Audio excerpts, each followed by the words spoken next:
Hello everyone, I'm Connor Ashley. I'm Carla Chavez, and we are Carla and Connor. The Look at each other like that.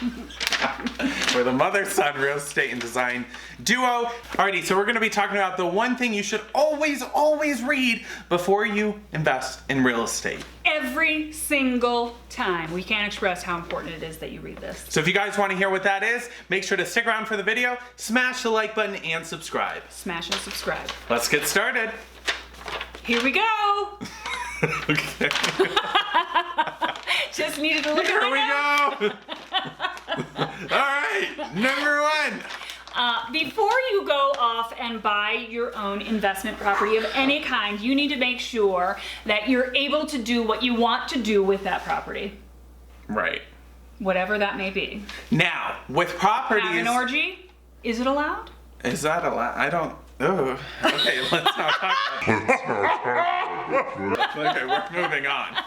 Anyway, the one thing is the HOA. HOAs are, you know, there for a reason, Yep. but also they can be very limiting. So you need to make sure that you are checking that before you're investing in a property. Now, just because you invest in a property today and it's legal via the HOA today doesn't mean that it will be tomorrow. We have another video where we talk about investing in long-term versus short-term real estate. You want to check that video out. He'll link it here. I don't know what video you're talking about, so.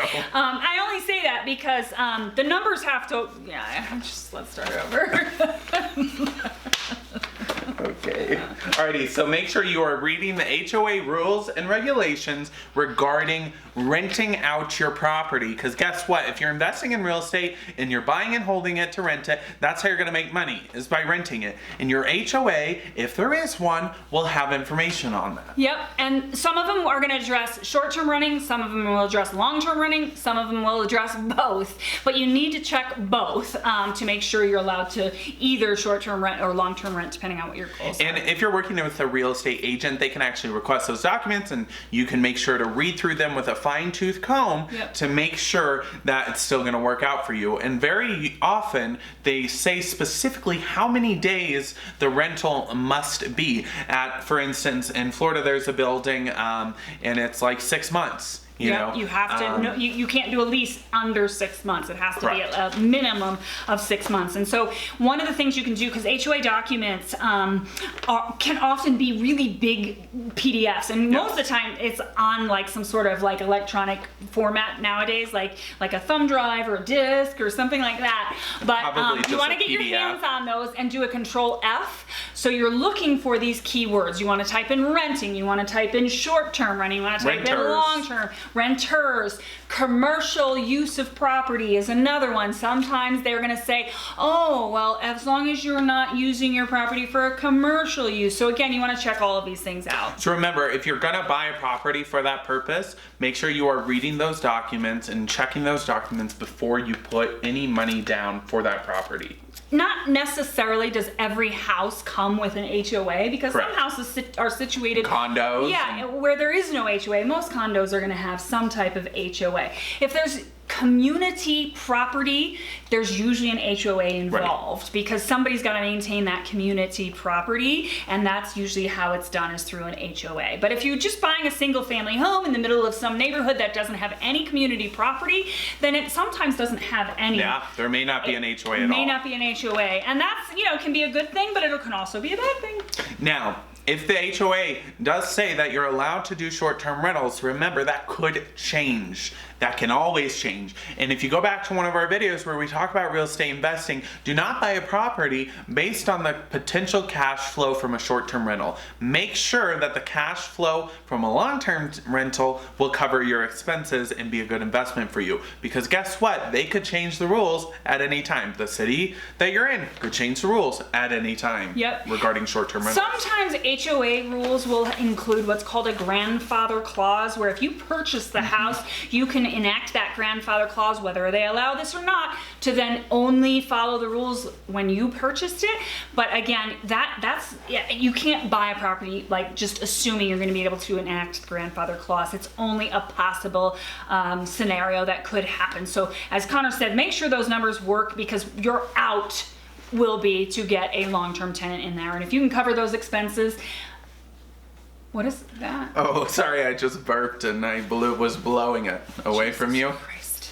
Sorry. Make Yes, sure the numbers you're right. work for a long-term tenant to cover those expenses in there. Otherwise, if you're able to short-term rent it for whatever length of time you are able to, usually it's gonna give you a better cash flow than long-term. So we want to talk about a specific example that we're facing right now, actually. One of our homeowners that we work with, he owns a condo. In a very small building. Very too. small, I think like 10 units. 10 units total. So it's a small condo building with 10 units. They do have an HOA, and essentially we were helping him run it as a short-term rental. And the reason we were helping him run it as a short-term rental is because he comes back and forth to Denver. Exactly. And needed to be able to come back and have a place to stay, but didn't want to, obviously if you have a long-term renter in there, it's a one-bedroom condo, you know, he would have to go buy a hotel. So he wanted the availability to block off and come back when he wanted. And so it was a win-win for him, for Yes. us, for everybody. It was a great scenario. Now, we've been doing this for about a year, just over a year, right around there. Yep. And it sort of happened with the parking. So we were allowing guests to use the parking, and all of a sudden they're not happy about that. They don't like that we're using the parking. They don't like any of this. I guess some bikes were stolen by somebody in the community. Who knows? It wasn't an Airbnb guest, I can assure you, Yeah. because they're not taking a bike on a plane Yeah. back to Florida. No. That's not how it works, but whatever. Yep. So they were having some issues with parking, and all of a sudden they decided not to allow us to use the parking anymore. Fine, whatever. But then they decided that they didn't want to deal with short-term rentals at all anymore. Yep. So basically we were allowed to be doing this, and now suddenly we're not. And it was literally overnight. Overnight. It wasn't just, you know, this was happening over a period of months. This happened overnight. Yeah. Yep. And they ruled against it, and so essentially what we did was we now no longer offer parking at this location, and it will no longer be a short-term rental. We will have to do what's called a corporate rental situation, where we put somebody in there for a minimum of 30 days, hopefully more. But again, our profits, because we do, you know, prefer, obviously, we make more. Yeah.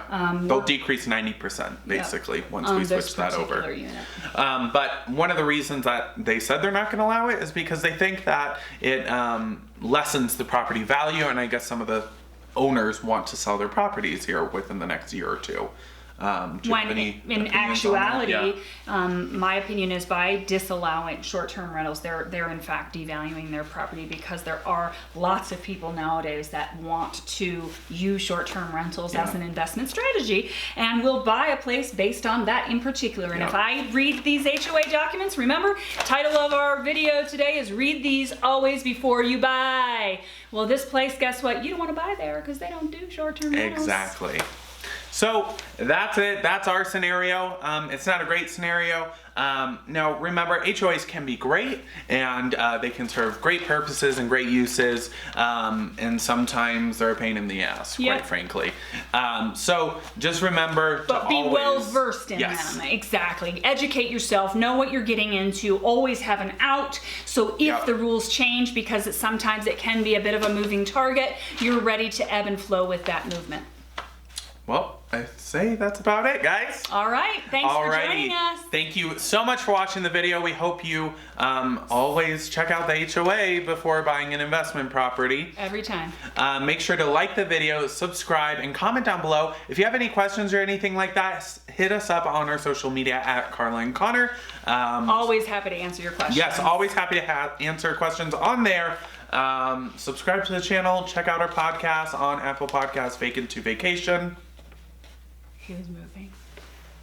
Thanks. Okay. He was oh, I was doing bouncing. No, his leg was bouncing. this. Was it really? Yes. I didn't notice it. Yes, he's bouncing. So I was trying to get Sorry. him to stop bouncing. Okay, well, sorry. Anyway, guys, Bye. that's it. Bye. I'm Connor Ashley. And I'm Carla Chass.